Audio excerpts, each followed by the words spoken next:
how can we empower organisations to truly offer accessible apprenticeship roles?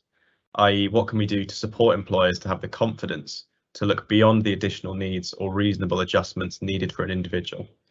We have a large amount of employability and sport for development opportunities that really empower young people with additional needs to see their potential and value in sport, yet the opportunities to become employed and, more importantly, see a career path continue to be severely limited in this area.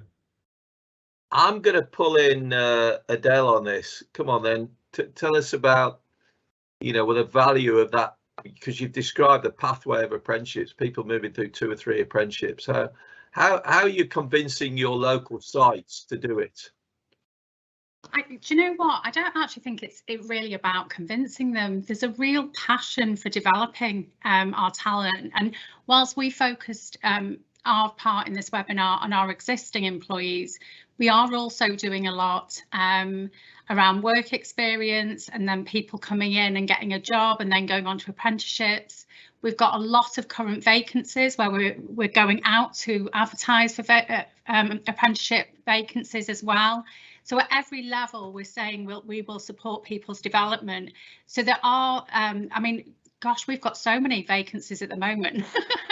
So if you can help us get that message out there, that would be excellent. Yeah, they've all gone to work for Amazon, I think.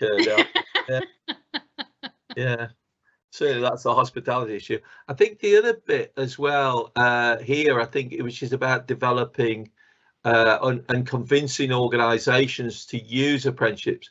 Going back to that slide way up the front about truths and myths, we spend a lot of time working with organisations, not necessarily convincing, but explaining that they can use apprenticeships with existing staff.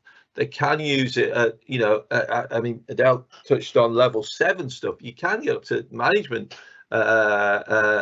degree level apprenticeships and stuff like that. So I think there's part of it about awareness, and that's what I think the question also justifies, is why we're doing these webinars, because we're trying to raise awareness of the opportunity. And I think both Adele touched on it, Gary touched on it, and others, about working with your training provider, or working with training providers, or talking to CIMSPA about accredited training provider or recognised training providers who can work with you.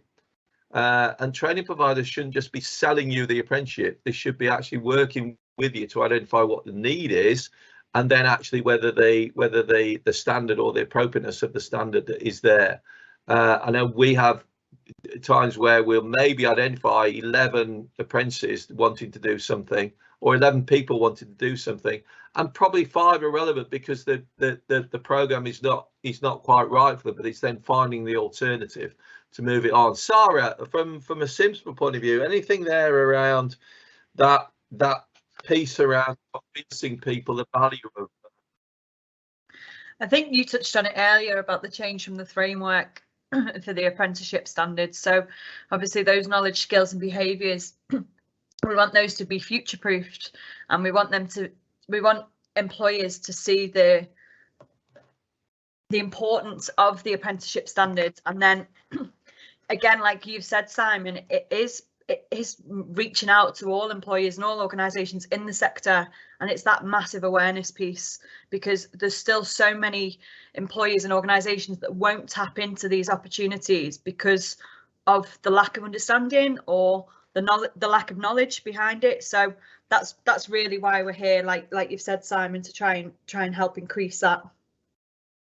I'd just add to that as well, Sara, that I do think it's an education piece. We have spent time, with our managers really explaining it and exploring the benefits of it. I think a sticking point quite a lot of the time is the 20% off the job. But I think when that's fully explained and you can see how much that our learners will do in their natural day-to-day roles, it doesn't mean a day a week. And I think it's explaining that really helps as well. Really important point. Yeah, we get that all the time. Oh, am I going to go to college 1 day a week? No, collecting emails of doing your job, doing some searches on the internet, going into meetings, that's all part of it.